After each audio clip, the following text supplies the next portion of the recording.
Good morning friends. आज से पहले जो लेक्चर्स हमारे मैथमेटिकल लॉजिक के हुए हैं उसमें हमने देखा है कि जो टाइप्स स्टेटमेंट के रहते हैं वो क्या है, simple statement, compound statement, connectives कौन कौन से है, वो पूरा पार्ट हमने देखा है। ठीक है। अब मैंने कहा था लास्ट लेक्चर में कि आप एक्सरसाइज के कुछ एग्जाम्पल सॉल्व करो, लेकिन बच्चों की क्यूरीज मुझे बहुत आए, इसलिए मैं क्या करता हूँ, कुछ सारे क्वेश्चंस के कुछ एग्जाम्पल्स मैं आपको सॉल्व करके देता हूँ और फिर उसके बाद जो बचते हैं एग्जाम्पल्स, वो एग्जाम्पल्स आप उसमें सॉल्व कीजिए। ठीक है। तो सबसे पहला क्वेश्चन एक्सरसाइज 1.1 का फर्स्ट क्वेश्चन हमारे पास है, state which of the following sentences are statements in logic, justify your answer, in case of statement write down the truth value. देखिए स्टेटमेंट क्या है, अभी क्वेश्चन में क्या पूछा है, कौन कौन से स्टेटमेंट हमारे मैथमेटिकल लॉजिक के स्टेटमेंट है, अगर वो स्टेटमेंट है तो उसकी ट्रूथ वैल्यू लिखो। ठीक है। तो फर्स्ट इज 5 + 4 = 13। फर्स्ट क्वेश्चन, सब क्वेश्चन इज 5 + 4 = 13। अब देखो 5 + 4 = 13, क्या इसका आंसर हम ट्रू और फॉल्स में दे सकते हैं? यही लॉजिक था हमारा। ठीक है।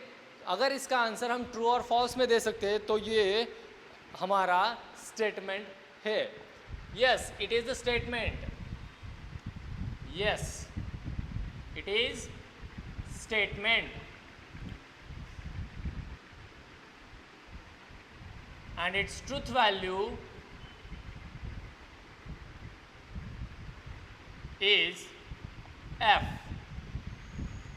फॉल्स है ना, the statement is false, that's why it is a statement in logic and its truth value is f। ठीक है। अब एक और एग्जांपल है हमारे पास, क्लोज द डोर। नंबर 2 नहीं, आपके टेक्स्ट बुक में जो है वो इसको नंबर 3 दिया गया है, क्लोज द डोर। अब क्लोज द डोर, इसमें देखो किसी को ऑर्डर कर रहे हैं हम, क्लोज द डोर, जाओ वो दरवाज़ा बंद करो। ठीक है, कहेंगे नहीं, ऐसा ही ऑर्डर ही हुआ ना वो, तो ऑर्डर वाले सेंटेंसेस हमारे होते हैं क्या मैथमेटिकल स्टेटमेंट? नहीं होते। ठीक है, that's why it is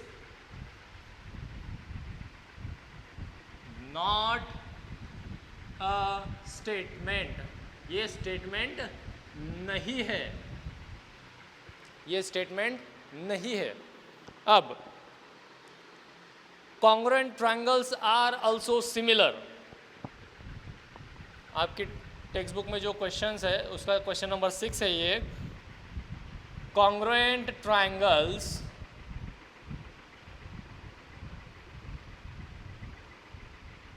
are also similar.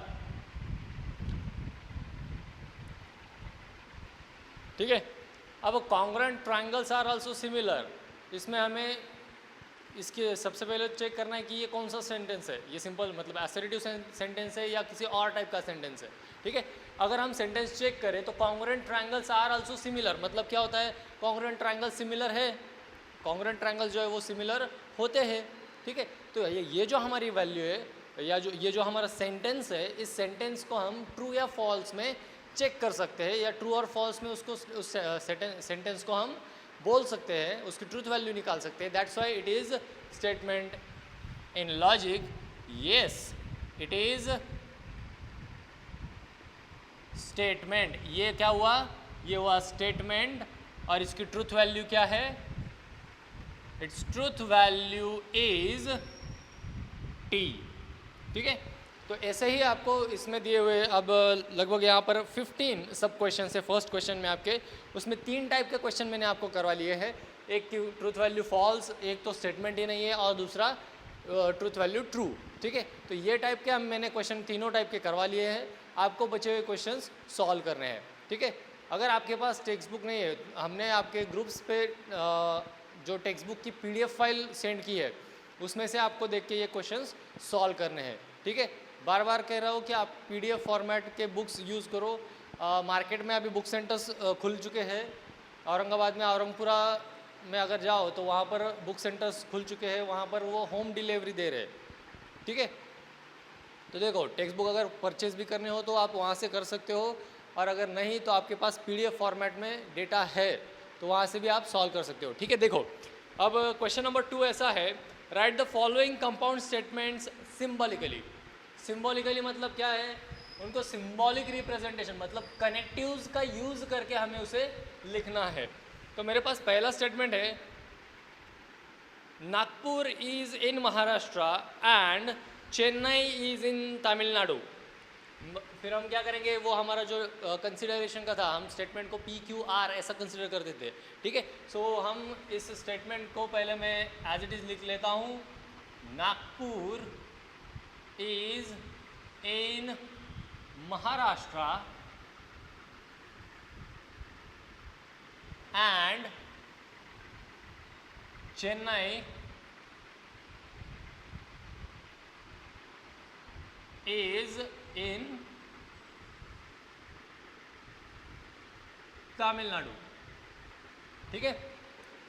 तो इसमें है क्या, देखो दो सिंपल स्टेटमेंट को यूज करके एक कंपाउंड स्टेटमेंट क्रिएट किया जाता है, करेक्ट। तो अब हमारे पास सिंपल स्टेटमेंट कौन सा है, पहला, the Nagpur is in Maharashtra, this is our first simple statement. उसे हम क्या करेंगे, let us consider P be the statement, Nagpur is in Maharashtra, Nagpur is in Maharashtra, ये हमारा हुआ फर्स्ट स्टेटमेंट। और दूसरा स्टेटमेंट जिसे मैं क्यों कंसीडर करता हूं वो है, चेन्नई इज इन तमिलनाडु, ठीक है। ये दो स्टेटमेंट हुए।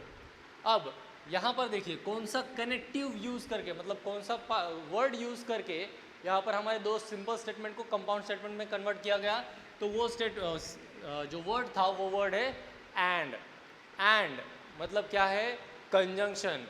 तो इन दो स्टेटमेंट्स में कौन सा कनेक्टिव लगेगा, कंजंक्शन वाला, मतलब P एंड Q, इसी को हम क्या लिखते हैं, P कंजंक्शन Q। ये हो गया इसका सिंबॉलिक रिप्रेजेंटेशन, ठीक है। इसका एक और एग्जांपल हम देखते हैं।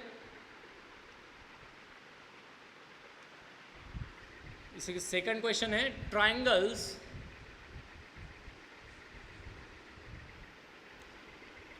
triangle is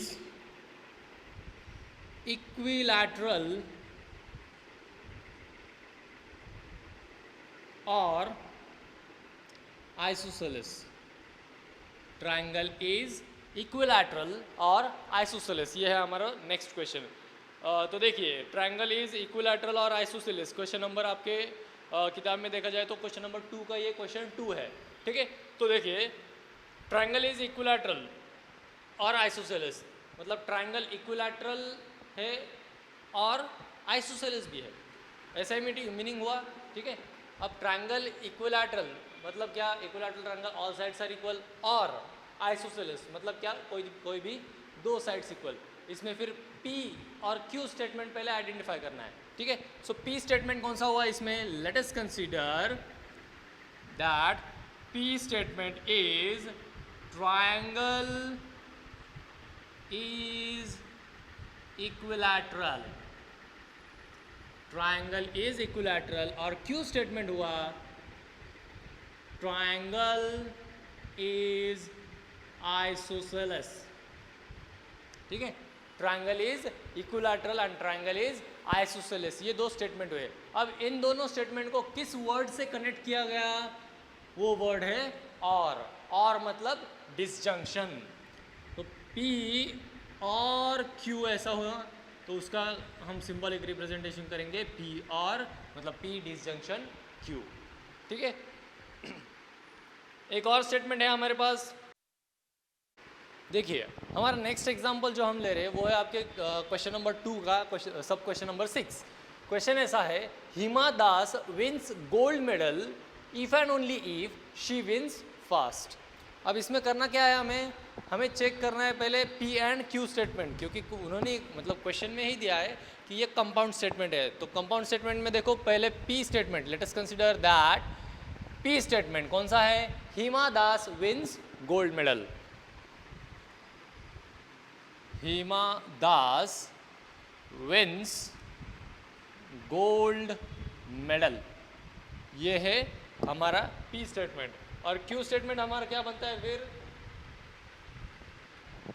क्यू स्टेटमेंट बनेगा शी रन्स फास्ट, मतलब Hima runs fast, she runs fast.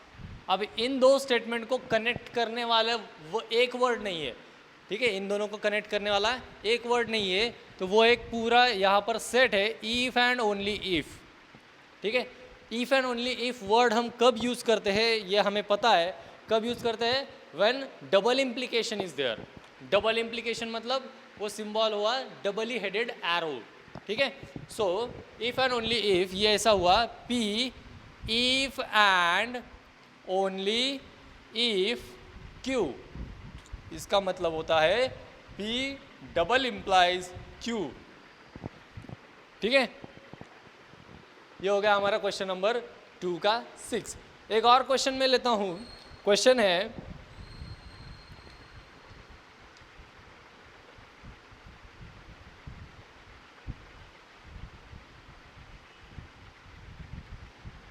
If triangle ABC is right angled at B, if triangle ABC is right angled at B, then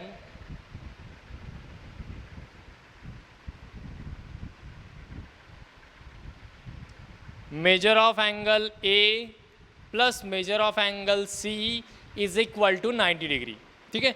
ये हमारा स्टेटमेंट हमें given है, ये आपका question number 5 आपके text book में जो गिवन है उसका है क्वेश्चन नंबर 5।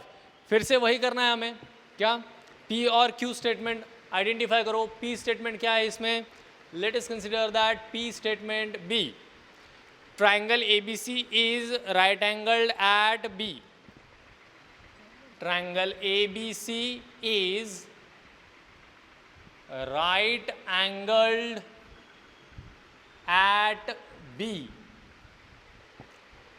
और Q स्टेटमेंट क्या है, measurement of angle A plus measurement of angle C is equal to 90 degree, ठीक है। अब इफ देन के फॉर्मेट में है, कौन से फॉर्मेट में है, इफ देन के फॉर्मेट में। इफ देन के फॉर्मेट में हमें क्या पता है, इफ P देन Q, ठीक है। सो देखिए यहाँ पर इफ P देन Q, सो इसका ये हो गया इफ P देन Q, और हमें पता है if P then Q, if then हुआ इम्प्लीकेशन, इम्प्लीकेशन मतलब सिंगल हेडेड एरो।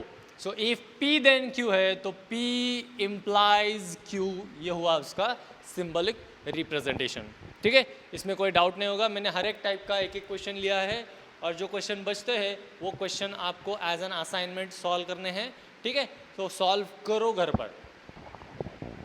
चलो देखते हैं नेक्स्ट क्वेश्चन, क्वेश्चन नंबर 3 है यहाँ पर, right the truth value of the following, ठीक है।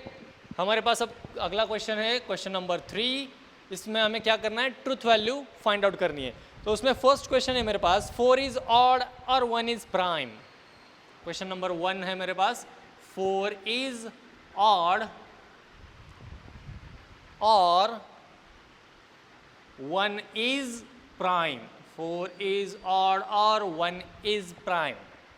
पहले तो हमें क्या करना पड़ेगा, इसको सिंबॉलिक फॉर्म में लाना पड़ेगा। सिंबॉलिक फॉर्म में लाने के बाद ही हम इसकी ट्रूथ वैल्यू निकाल सकते हैं, ठीक है। तो सबसे पहली चीज़ हमें ये करनी पड़ेगी, यहाँ पर हमें कोई तो भी स्टेटमेंट P और किसी दूसरे स्टेटमेंट को Q कंसीडर करना पड़ेगा।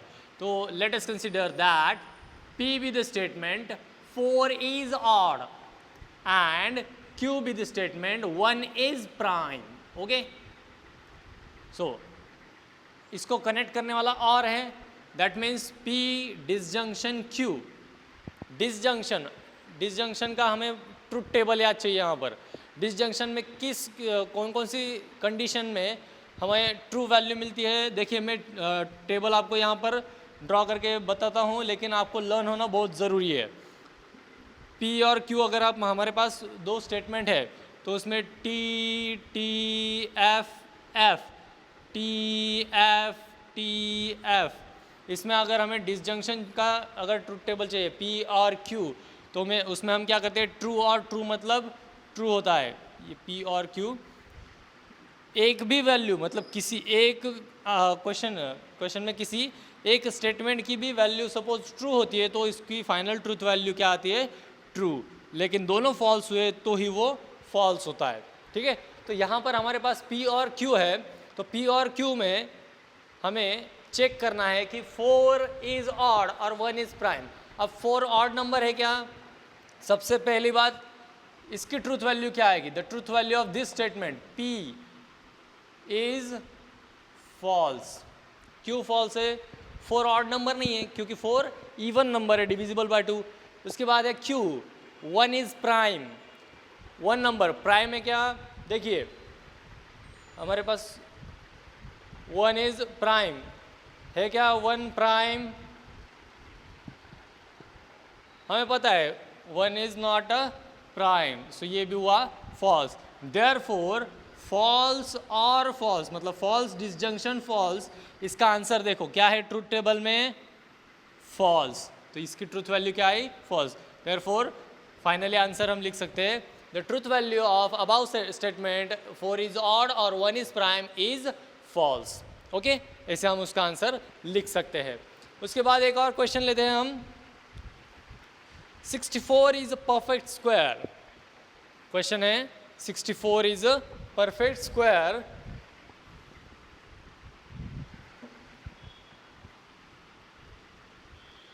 P स्टेटमेंट उसको डायरेक्ट कंसिडर करता हूं अभी मैं। 64 is a perfect square and दूसरा है मतलब उसको कनेक्ट एंड से ही कनेक्ट किया गया है, 46 is a prime number. Q 46 is a prime number. अब प्राइम नंबर क्या है ये आप सबको पता है, ठीक है। तो इसे हमने सिंबॉलिक फॉर्म में डाल दिया अभी P एंड Q, क्योंकि उसको एंड से ही यूज़ किया कनेक्ट किया गया था। अब कंजंक्शन में क्या है, अगर दोनों के ट्रूथ वैल्यूज़ अगर ट्रू आते हैं तो ही कंजंक्शन में हमारा आंसर जो है वो ट्रू आएगा, नहीं तो एक ट्रू और एक भी फॉल्स रहा तो उसका आंसर कंजंक्शन में फॉल्स होता है, एंड में उसका आंसर फॉल्स होता है। तो देखिए अब यहाँ पर 64 इज अ परफेक्ट स्क्वायर, इसकी ट्रूथ वैल्यू क्या आएगी, P having truth value as true. Q की ट्रूथ वैल्यू क्या आएगी बोलो, is 46 is a prime number. क्या 46 प्राइम नंबर है, नहीं, ठीक है। तो इसके ट्रूथ वैल्यू आ गई फॉल्स। अब इसको सिंबॉलिक फॉर्म में हमने जो लिखा था उसके ट्रूथ वैल्यू में लिखे तो ट्रू एंड फॉल्स, इसका आंसर आएगा फॉल्स, ठीक है। तो ऐसे ही आपको जो बचे हुए स्टेटमेंट है उनको सिंबॉलिक फॉर्म में डालना है, सिंबॉलिक फॉर्म में लिखना है, ओके। अब देखिए हमारा नेक्स्ट क्वेश्चन जो है क्वेश्चन नंबर 4, उसमें हमें क्या करना है, पहले तो हमें कुछ स्टेटमेंट के वैल्यूज़ गिवन है। स्टेटमेंट डायरेक्ट कुछ ऐसा वर्डिंग में नहीं गिवन है, क्वेश्चन कुछ ऐसा है, if the statements PQ are true, PQ are true, P और Q के जो ट्रूथ वैल्यूज़ है वो क्या है हमारे पास, true, and R and S are false, R and S are false,